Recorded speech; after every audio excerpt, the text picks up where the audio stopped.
The rain hammered down on Penelope Everett's white lace veil as she stood on the front porch of her mother's boarding house in Kearney, Nebraska, clutching her small carpet bag with trembling fingers, while the woman who had raised her screamed that no daughter of hers would marry a gambling drunk who had lost their family farm at a poker table 3 hours after saying his vows.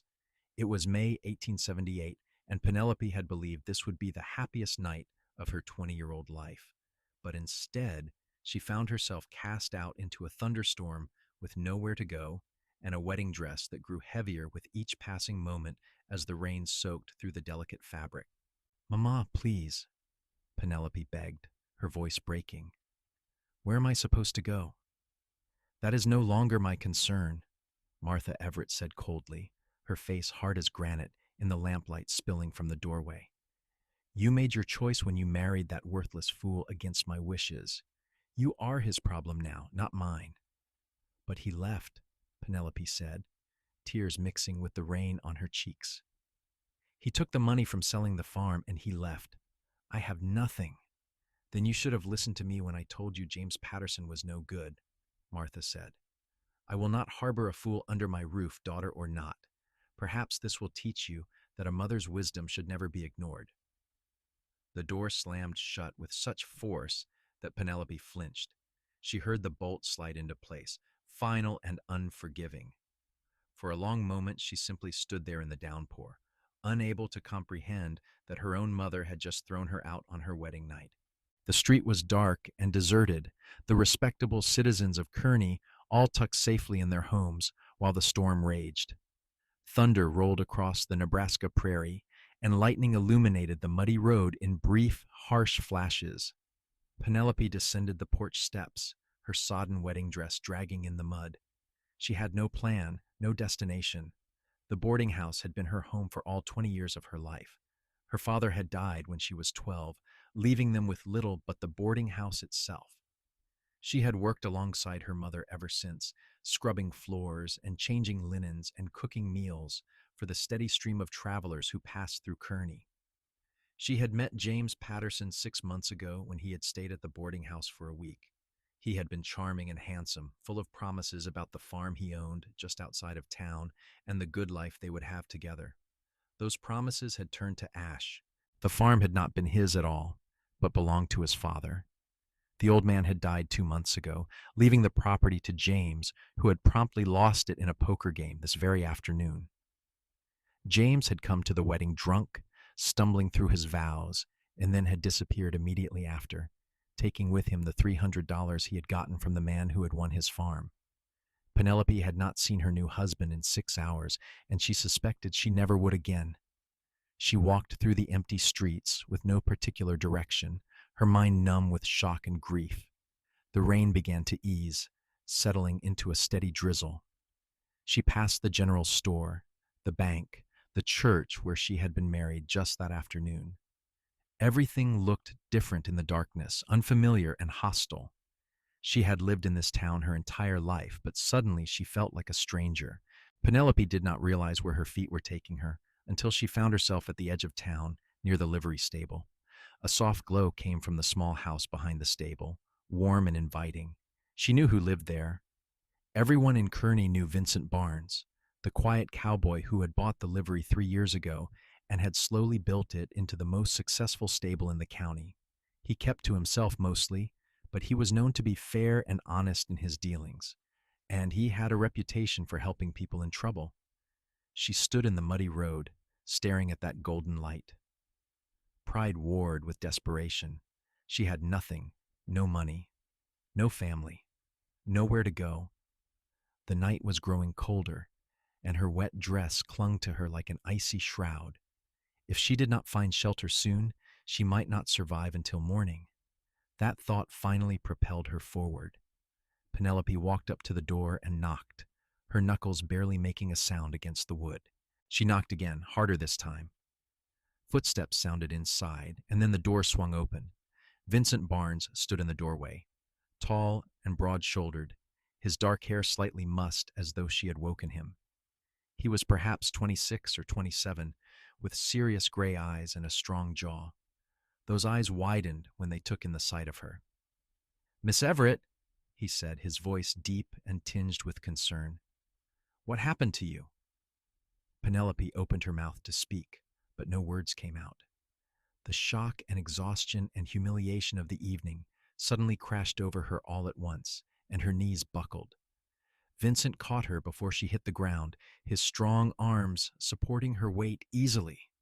Easy now, he said gently. I have got you. You are safe. He carried her inside and set her carefully on a chair near the fireplace. The warmth of the room was almost painful against her chilled skin. Vincent disappeared for a moment and returned with a thick blanket, which he wrapped around her shoulders. Then he knelt in front of her, his expression filled with worry. You are freezing, he said. What were you doing out in the rain in a wedding dress? I heard you married James Patterson this afternoon. The mention of her husband's name broke something inside Penelope. She began to cry, great heaving sobs that shook her entire body. Vincent did not press her for answers. He simply moved to the fireplace and built up the fire, then put a kettle on to boil. When the water was ready, he made tea and pressed a warm cup into her hands. Drink this, he said quietly. Then, when you are ready, you can tell me what happened. Penelope sipped the tea, feeling the warmth spread through her chest. Gradually, her tears subsided and her shaking eased. Vincent sat in the chair across from her, waiting patiently. He did not push or prod. His calm presence was like an anchor in the storm of her emotions. Finally, she found her voice. He lost everything, she whispered. The farm. He gambled it away today, right after we were married. He sold it to the man who won it and took the money. He is gone. And my mother, she threw me out. She said I was a fool for marrying him, and she would not have me under her roof anymore. Vincent's jaw tightened, a flash of anger darkening his eyes. She threw you out? Tonight? With nowhere to go? Penelope nodded miserably. I know I should not have come here. I have no right to impose on you. But I did not know where else to go, and I saw your light and I just thought maybe you might know of somewhere I could stay. Someone who might need help, who would give me work in exchange for a room. You are not an imposition, Vincent said firmly, and you are not going anywhere tonight. You will stay here. I cannot, Penelope protested. It would not be proper. I am a married woman, and you are an unmarried man, and people would talk. You are a married woman whose husband abandoned her on her wedding night, Vincent said, his tone gentle but unyielding. You need help, and I am offering it. What people might say does not concern me, and it should not concern you either. Right now you need rest and warmth and safety. Everything else can wait until morning. Penelope wanted to argue, but she was too exhausted. The tea and the fire had warmed her body, but they had also made her realize just how tired she was. She could barely keep her eyes open. Vincent seemed to notice. You can sleep in my bed, he said, standing. I will sleep out here by the fire. No, Penelope said quickly. I cannot take your bed. The chair will be fine for me. You will sleep in a proper bed, Vincent said, and there was a note of command in his voice that brooked no argument. Come on. He helped her to her feet and guided her to a small bedroom at the back of the house. The bed was simple but clean, covered with a thick quilt. Vincent left her alone to change out of her wet dress, providing her with one of his shirts to sleep in. It was far too large for her, hanging past her knees, but it was dry and warm. She hung her ruined wedding dress over a chair and climbed into the bed, sinking into the soft mattress with a sigh of relief. She thought she would lie awake for hours, her mind churning with worry about what would happen to her. Instead, she fell asleep almost instantly, lulled by the warmth and the safety and the sound of Vincent moving quietly in the other room. When Penelope woke, sunlight was streaming through the window. For a moment she was disoriented, not recognizing the room. Then the memories of the previous night came flooding back and she groaned. She sat up slowly, her body aching from the ordeal. Her wedding dress hung where she had left it, a sad, bedraggled reminder of her foolish choices. She could hear sounds coming from the main room. Cautiously, she opened the bedroom door and peeked out. Vincent was at the stove, cooking something that smelled delicious. He turned when he heard the door open and gave her a small smile. "Good morning," he said. "How are you feeling?" "Like a fool," Penelope admitted, stepping into the room. "Thank you for letting me stay last night. I will get out of your way as soon as possible." "And go where?" Vincent asked reasonably. He dished eggs and bacon onto 2 plates and set them on the small table. "Sit, eat, then we can talk about what comes next." Penelope sat, suddenly ravenous. She could not remember the last time she had eaten. The wedding breakfast felt like a lifetime ago. They ate in silence for a few minutes, and then Vincent set down his fork and looked at her seriously. "I have been thinking about your situation," he said. "You need somewhere to stay and a way to support yourself. Your marriage to Patterson is legal, but he has abandoned you. You could try to get an annulment, but that would take time and money. And in the meantime, you would still need somewhere to live." "I know," Penelope said miserably. "I have been thinking about it too. I could try to find work, maybe as a housekeeper or a cook, somewhere that would provide room and board. Or you could stay here," Vincent said. Penelope looked up sharply. "What?" "I have a proposal," Vincent said carefully. "Not a romantic one before you misunderstand. A practical one. You need a home and respectability. I need someone to help run the household, to cook and clean. The livery takes up most of my time, and this place has been neglected. If you stayed here as my housekeeper, you would have a roof over your head and wages for your work. It would be a business arrangement, nothing more." "People would talk," Penelope said, even as hope flickered in her chest. "Let them talk," Vincent said with a shrug. "You would have your own room, and we would conduct ourselves with complete propriety. Anyone who wants to think otherwise is not worth worrying about." Penelope considered his offer. It was far better than anything else she could hope for. The idea of going back to her mother and begging for forgiveness made her stomach turn, and she had no illusions about how difficult it would be to find respectable work as an abandoned bride. People would whisper and judge, but if she had Vincent's protection and a legitimate position in his household, at least she would have some security. "Are you certain?" she asked. "You barely know me. Why would you do this for me?" Vincent was quiet for a moment, his gray eyes thoughtful. "I know what it is like to have nowhere to go," he said finally. "When I was younger, I found myself alone and desperate. Someone helped me when they did not have to. I suppose I am paying that kindness forward." There was a story there, Penelope thought, but she did not press. "All right," she said. "If you are truly willing, then I accept. I will work hard, I promise. You will not regret this." "I know I will not," Vincent said, and he smiled, a real smile that transformed his serious face and made him look years younger. Over the next few days, Penelope settled into a routine. She cleaned Vincent's house from top to bottom, scrubbing away years of bachelor neglect. She cooked proper meals, discovering that Vincent had been living mostly on bread and whatever he could heat up quickly.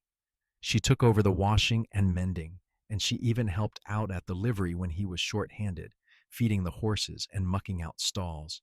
It was hard work, but it was honest work, and Penelope found a strange peace in it. Vincent was a good man, she discovered. He was quiet and reserved, but he had a dry sense of humor that emerged when he was comfortable. He treated her with unfailing respect and kindness. He paid her wages every week as he had promised, and he never made her feel like she was a burden or a charity case. The people of Kearney did talk, of course. Penelope could feel their eyes on her when she went to the general store or walked past the boarding house.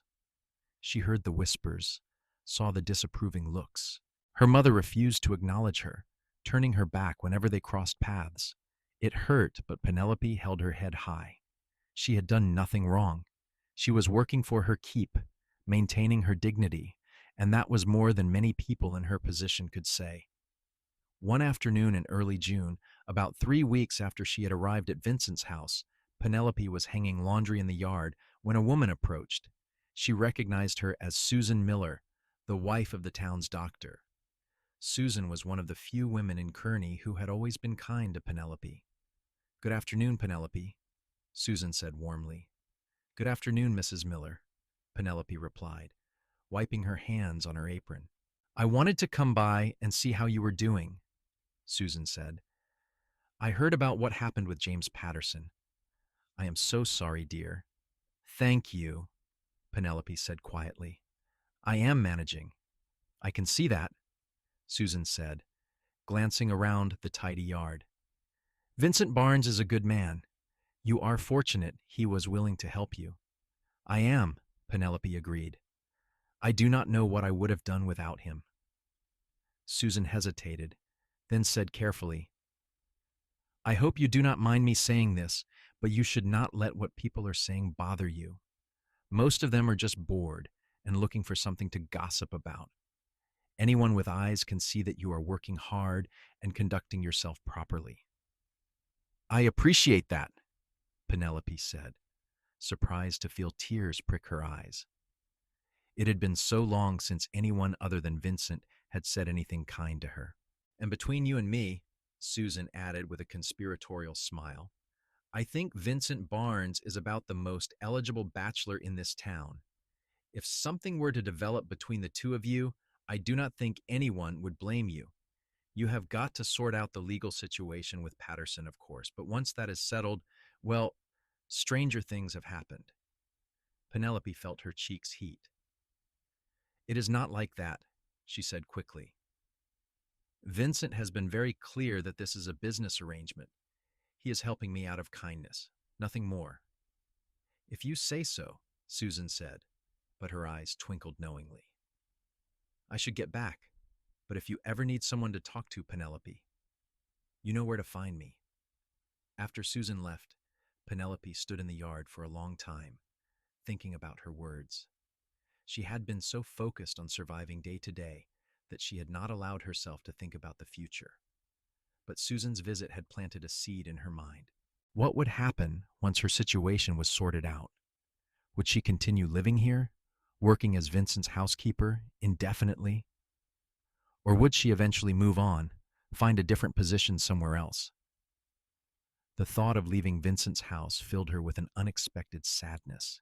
She had grown accustomed to this life, to the rhythm of their days, to the quiet companionship they shared.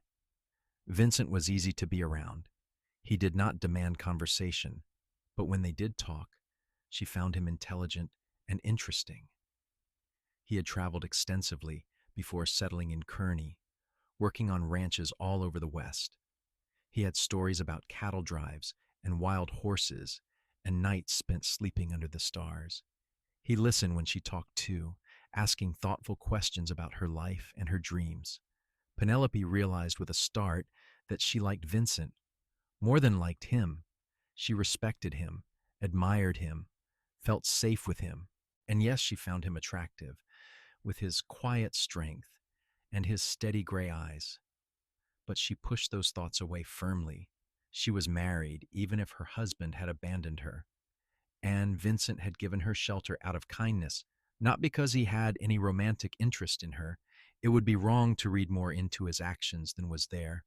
Summer came to the Nebraska prairie, bringing long, hot days and warm nights.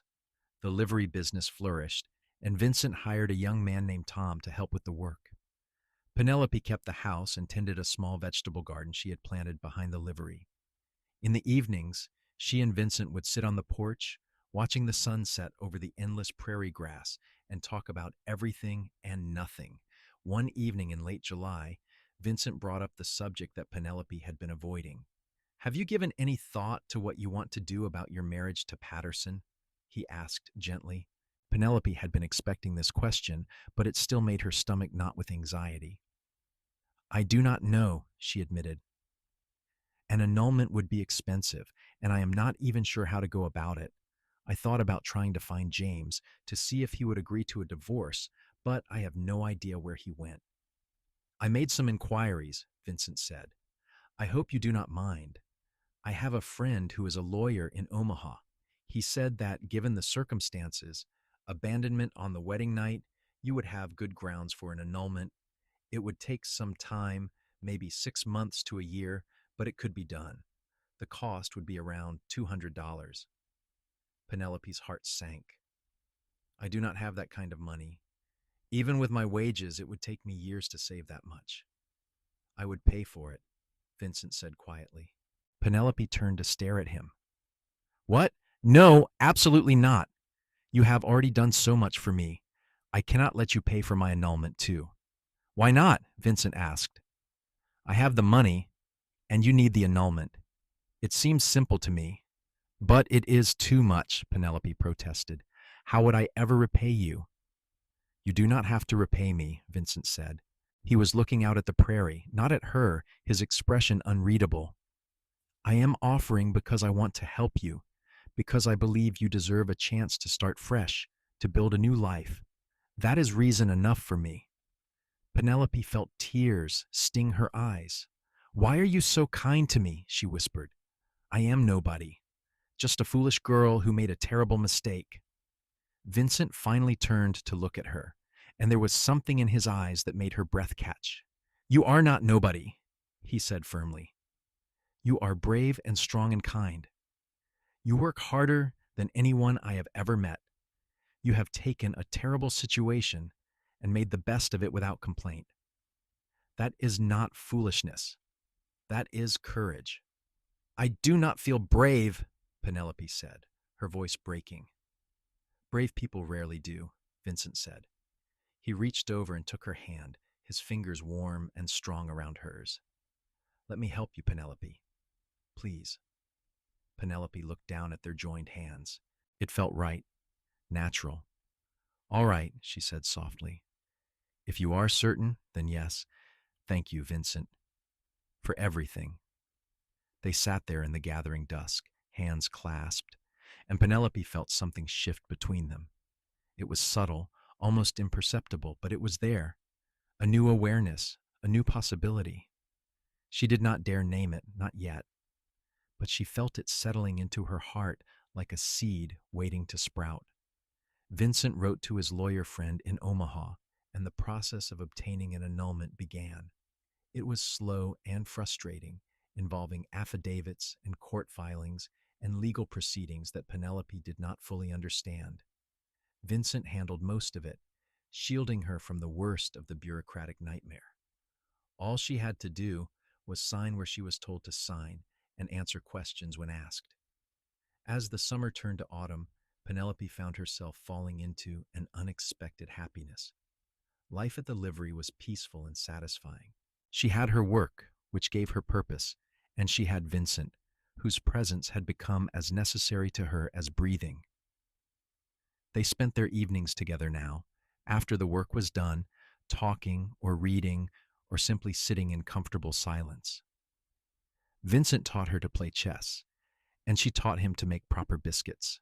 They laughed together, and sometimes, when they forgot to guard themselves, they would catch each other's eyes, and the laughter would fade into something deeper, something neither of them was quite ready to acknowledge. In late September, a letter arrived from the lawyer in Omaha. The annulment had been granted. Penelope Everett was no longer married to James Patterson.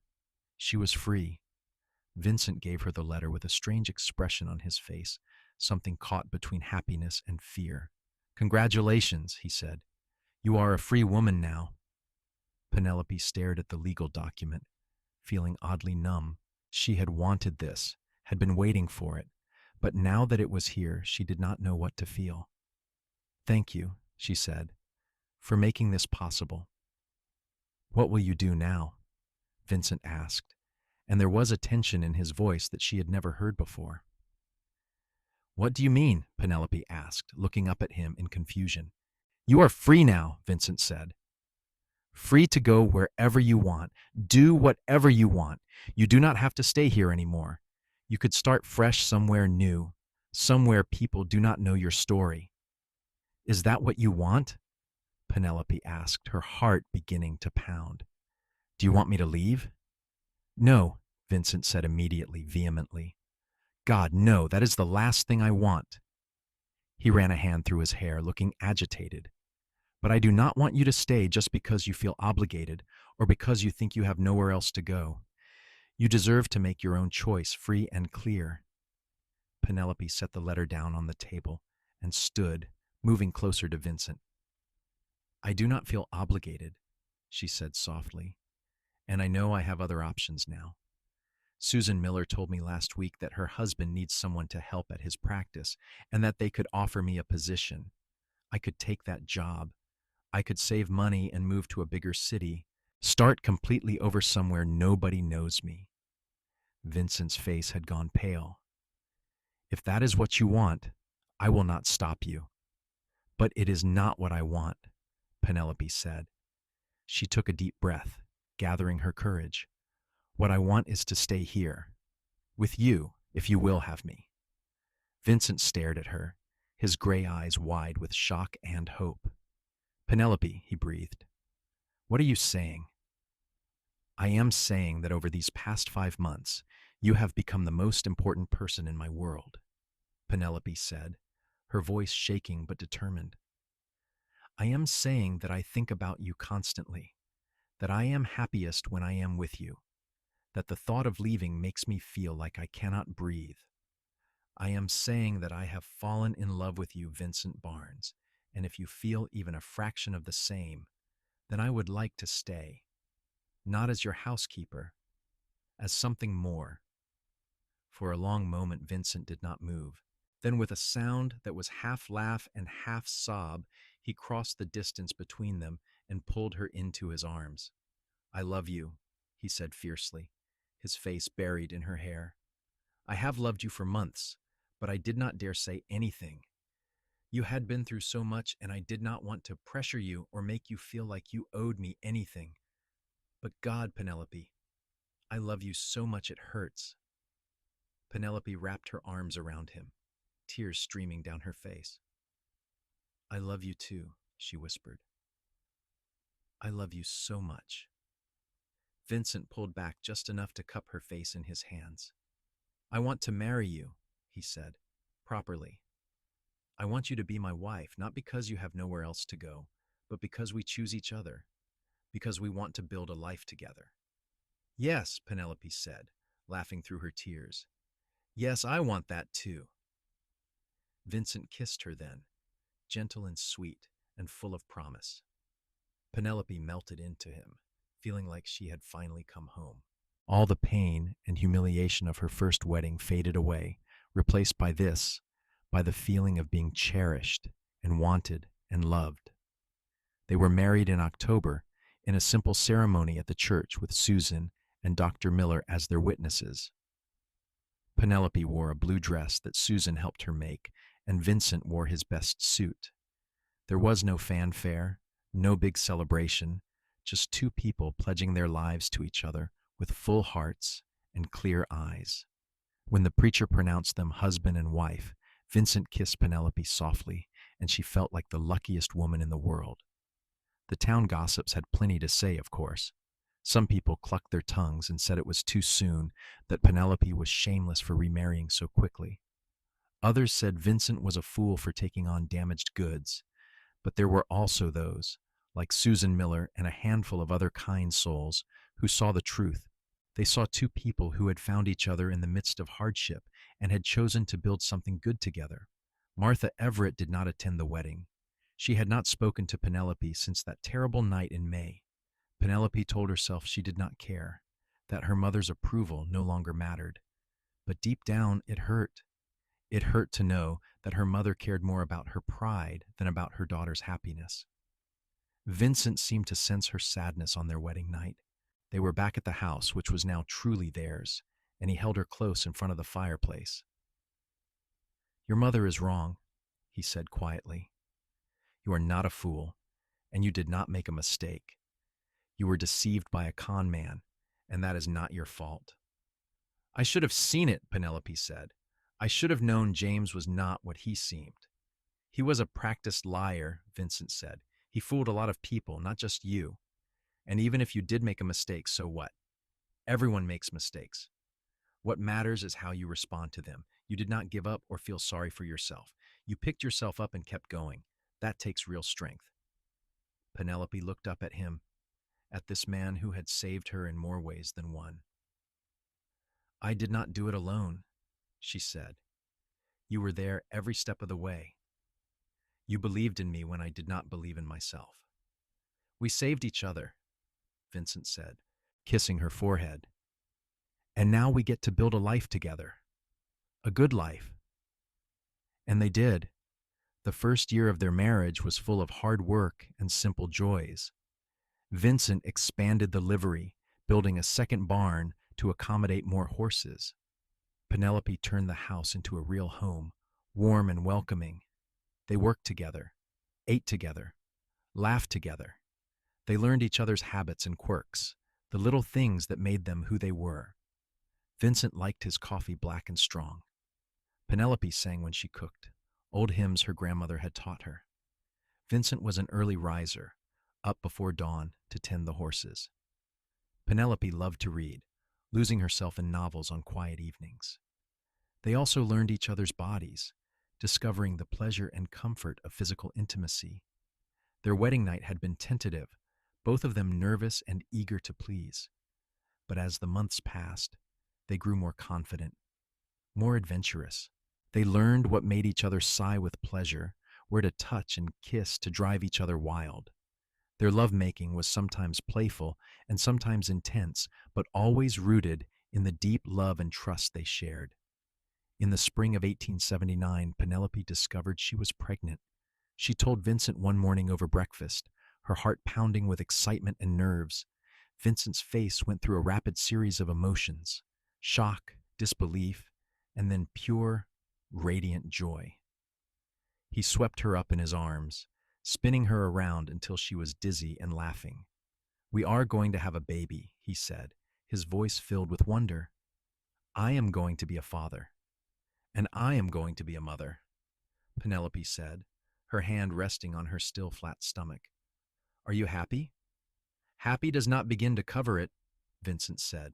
He set her down gently and knelt, pressing a kiss to her belly. Hello, little one. I am your papa. I promise to love you and protect you always. Penelope ran her fingers through his dark hair, overwhelmed with love for this man. You're going to be an amazing father, she whispered. The pregnancy progressed smoothly. Dr. Miller checked on Penelope regularly, and Susan visited often, bringing baby clothes and advice. Vincent was wonderfully attentive, fussing over Penelope in a way that was both endearing and occasionally exasperating. He would not let her lift anything heavy or work too hard, and he insisted she rest every afternoon. In December of 1879, Penelope went into labor. It was long and difficult, lasting through the night and into the following day. Vincent stayed by her side the entire time, holding her hand and murmuring encouragement. When their son finally arrived, red-faced and wailing lustily, Vincent wept openly. He is perfect, he said, holding the tiny infant with infinite care. Absolutely perfect. They named him William, after Vincent's father, a man Penelope had never met, but whom Vincent spoke of with great fondness. Baby William was a good baby, healthy and strong, with his father's gray eyes and his mother's dark hair. Penelope had never known love like this before, the fierce, all-consuming love of a mother for her child. She would watch William sleep and feel her heart expand until she thought it might burst. Vincent was a devoted father. He would come in from the livery, dusty and tired, and immediately scoop William into his arms, talking to him about the horses and the day's work. As William grew, Vincent taught him to walk, to ride, to rope. The livery became William's second home, and he grew up surrounded by horses and the smell of hay and leather. 2 years after William's birth, Penelope gave birth to a daughter. They named her Rose, and she was as different from her brother as night from day. Where William was bold and adventurous, Rose was cautious and thoughtful. She loved books and flowers and would spend hours helping Penelope in the garden. Vincent doted on her, calling her his little princess, and Rose adored her father in return. Life was good. The livery thrived, and Vincent's reputation as an honest businessman spread throughout the county. They were respected members of the community now, and the old gossip about Penelope's first marriage had faded away. They had friends, they had their children, they had a home filled with love and laughter. But there was still one shadow hanging over their happiness. Martha Everett had never acknowledged Penelope's second marriage or her grandchildren. She continued to run the boarding house, alone and bitter, refusing all of Penelope's attempts at reconciliation. It hurt less as the years passed, but the wound never fully healed. Penelope would sometimes see her mother on the street, and Martha would look right through her as though she did not exist. It was a special kind of cruelty, and Penelope grieved for the relationship they had lost. In the fall of 1883, news came that Martha had taken ill. Dr. Miller told Penelope that her mother had pneumonia and was not expected to survive. Penelope was torn. Part of her wanted to rush to her mother's side, to try one last time to mend what was broken between them.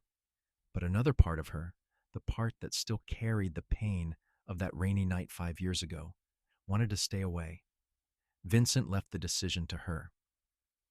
"Whatever you choose, I will support you," he said, "but I think you should at least try, if only so you do not have regrets later." Penelope knew he was right. She went to the boarding house, her heart pounding. The woman who answered the door, one of the boarders, looked surprised to see her, but let her in. Martha's room was dark and stuffy, smelling of sickness. The woman in the bed looked like a stranger. Martha Everett had always been so strong, so formidable. Now she looked small and frail, her skin gray, her breathing labored. "Mama," Penelope said softly, sitting in the chair beside the bed. Martha's eyes opened. For a moment there was no recognition. Then her expression hardened. "What are you doing here?" "I heard you were sick," Penelope said. "I wanted to see you." "I do not need your pity," Martha said, her voice weak but still sharp. "It is not pity," Penelope said. "Mama, I know you are angry with me. I know you have been angry for 5 years. But I am your daughter and I love you, and I do not want things to end like this between us." "You made your choice," Martha said. "You defied me and you suffered the consequences." "I did suffer," Penelope said. "That night you threw me out was the worst night of my life. I had nothing, nowhere to go. I could have died out there in the rain."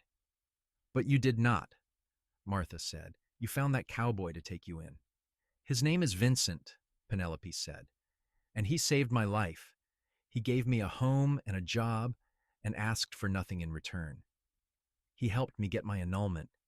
He fell in love with me, and I fell in love with him.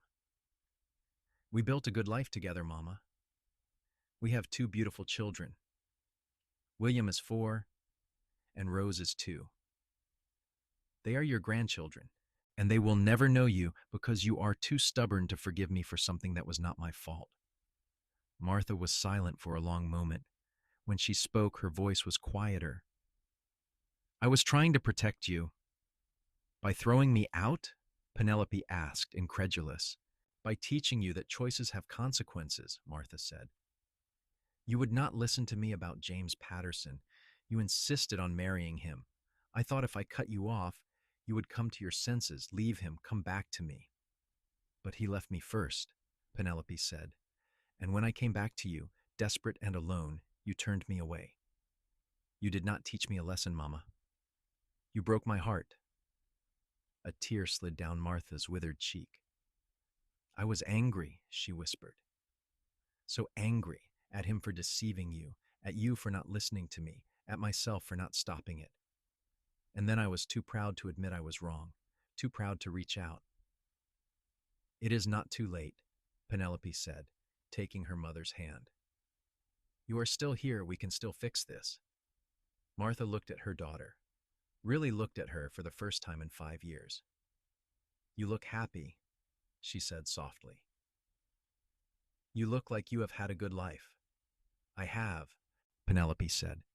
"Vincent is a wonderful husband and father. The livery is successful. We have a beautiful home, and healthy children. I am happy, Mama. I wish you could have been a part of it. So do I, Martha said, and her voice broke. I am sorry, Penelope. I am so sorry. I was wrong. I should never have turned you away. I should have helped you, protected you. I was your mother and I failed you. Penelope felt tears stream down her face. You hurt me, she said. But I forgive you. I do not want you to die with this between us.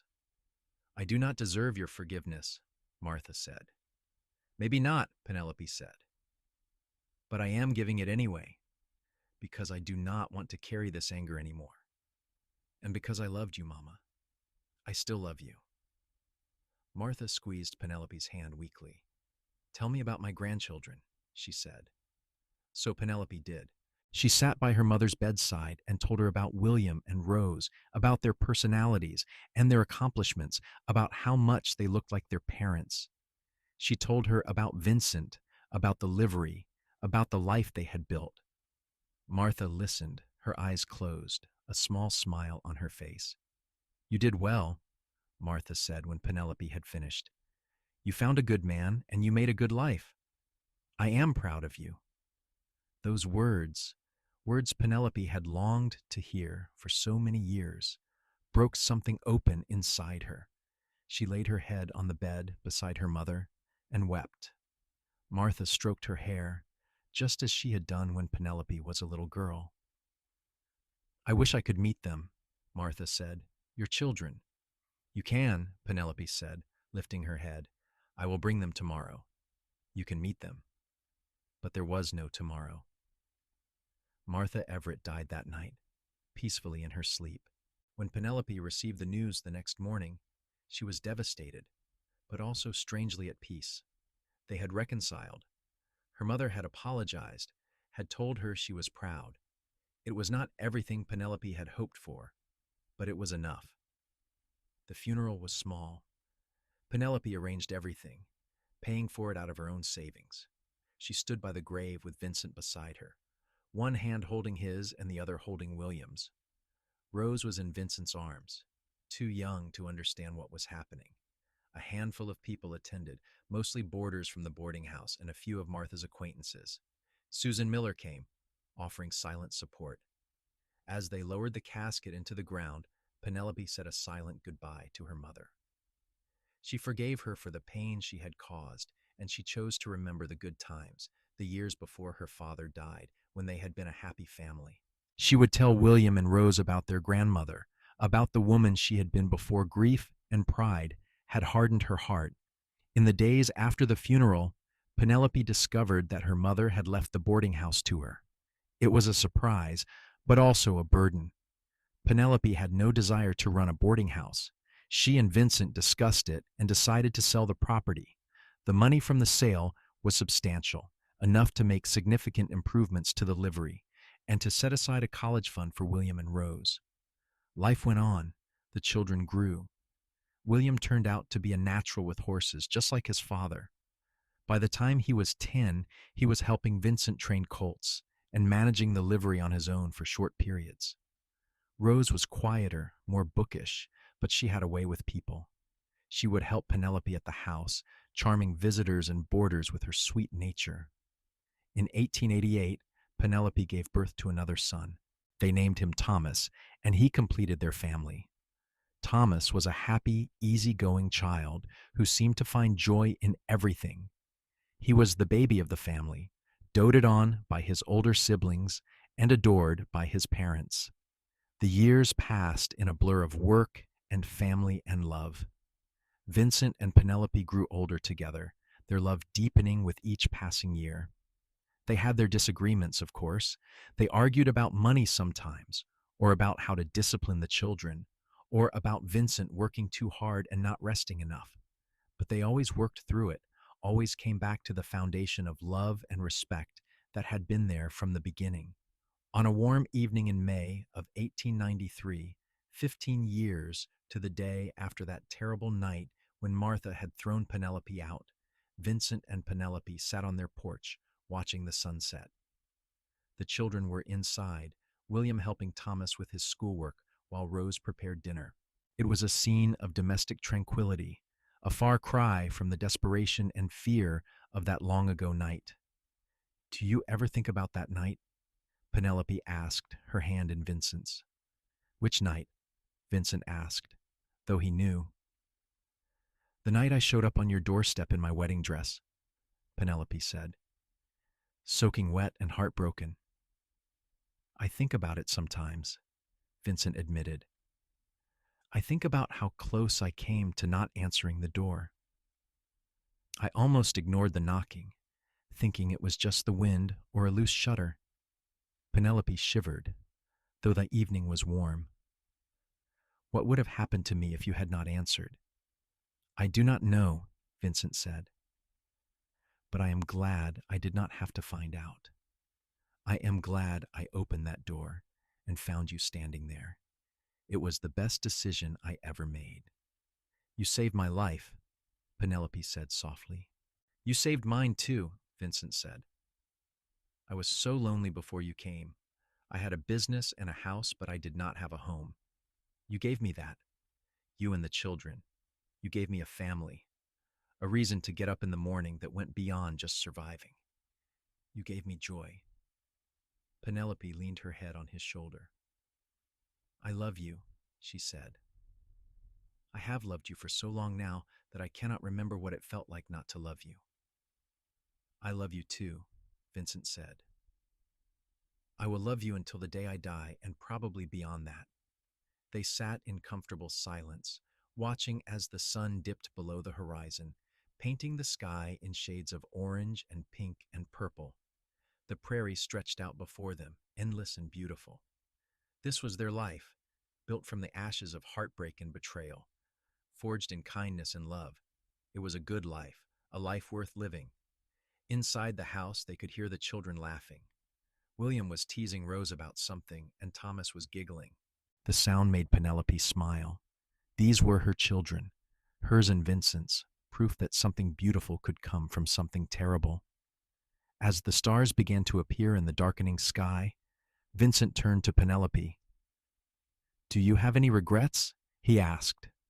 Penelope considered the question. Did she regret marrying James Patterson? Yes, but that mistake had led her to Vincent, and she could never regret that. Did she regret the lost years with her mother? Yes, but they had reconciled in the end, and that meant something. Did she regret the hardship, the gossip, the pain? Not really. It had made her stronger, taught her what truly mattered. No, she said finally. I do not have any regrets. Everything I went through brought me here, to you, to this life. I would not change a thing. Vincent kissed her temple. Good, he said. Neither would I. They remained on the porch until full dark, then went inside to join their children for dinner. The table was laden with food, and the conversation was lively. William told them about a difficult horse he was training. Rose talked about the book she was reading. Thomas regaled them with a story about a frog he had found by the creek. Vincent and Penelope listened, laughing and adding their own comments, surrounded by the warmth and noise of their family. After dinner, they all gathered in the parlor. Vincent played his guitar, a skill Penelope had not known he possessed until after they were married. He played old folk songs, and they all sang along, their voices blending together in harmony. It was a perfect evening, simple and joyful. Later, after the children were in bed, Vincent and Penelope lay together in their own bed, wrapped in each other's arms. The house was quiet now, just the sound of their breathing and the occasional creak of settling wood. Thank you, Penelope whispered into the darkness. For what? Vincent asked. For everything, Penelope said, for taking me in that night, for helping me when you did not have to, for loving me, for giving me this life. You do not have to thank me for loving you, Vincent said. Loving you is the easiest thing I have ever done. Penelope kissed him, pouring all her love and gratitude into the gesture. Vincent responded in kind, his hands moving over her body with the familiarity of 15 years of marriage. They made love slowly, tenderly, a reaffirmation of their commitment to each other. Afterward, they lay entwined, content and sated. I am the luckiest man alive, Vincent murmured, already half asleep. I am the luckiest woman, Penelope replied. The years continued to pass, each one bringing its own joys and challenges. William grew into a fine young man, eventually taking over more and more of the livery's operations. At 20, he married a sweet girl named Emma, and they gave Vincent and Penelope their first grandchild, a little girl named Alice. Rose went to Teachers College in Omaha, becoming an educator, and eventually opening a small school for girls in Kearney. Thomas followed in his father's footsteps, working at the livery and dreaming of one day owning his own ranch. Vincent and Penelope grew older gracefully, their hair graying and their faces lining, but their love never dimmed. They were fixtures in Kearney, respected and admired. People would see them walking hand in hand through town and smile, knowing their story, knowing how far they had come. On their 20th wedding anniversary, in October of 1899, Vincent surprised Penelope with a gift. It was a small painting done by a traveling artist who had passed through town. The painting showed a woman in a white dress standing in the rain and a man opening a door, light spilling out behind him. I wanted to commemorate the night we met, Vincent said. The night that changed everything. Penelope looked at the painting, tears in her eyes. It is beautiful, she said, but it is missing something. What? Vincent asked. The ending, Penelope said, smiling through her tears. The painting shows the beginning, but it does not show what came after. It does not show us building a home, raising children, growing old together. It does not show the happy ending. That is because the happy ending is still being written, Vincent said, pulling her close. Every day with you is another page in our story, and I cannot wait to see what comes next.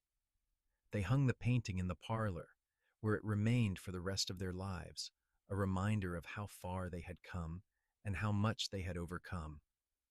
As Penelope entered her 50s, she began to slow down. Her joints ached in the mornings, and she tired more easily.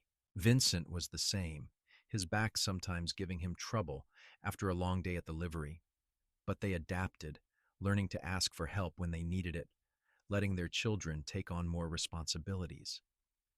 In the summer of 1905, they celebrated their silver anniversary. The entire town came to the party, held in the yard of the livery. There was music and dancing and more food than anyone could eat. Vincent and Penelope danced together under the stars, just as they had on their wedding night 25 years earlier. Can you believe it has been 25 years? Penelope asked, her head on Vincent's chest as they swayed to the music. It feels like both a lifetime and no time at all, Vincent said. Every year with you has been a gift. We have had a good life, Penelope said. A really good life. The best, Vincent agreed. They continued to dance, surrounded by their children and grandchildren, by friends and neighbors. The night was warm and clear, the stars bright overhead. In that moment, Penelope felt complete. She had everything she had ever wanted: a man who loved her, children who made her proud, a home filled with joy. The girl who had stood in the rain 27 years ago, lost and alone, would never have believed this could be her future. But it was, and it was more wonderful than she ever could have imagined. Vincent and Penelope lived well into their 70s, watching their grandchildren grow and welcoming great-grandchildren into the world. The livery eventually passed fully to William, who ran it with the same honesty and integrity his father had shown. Rose's school flourished, educating dozens of young women over the years.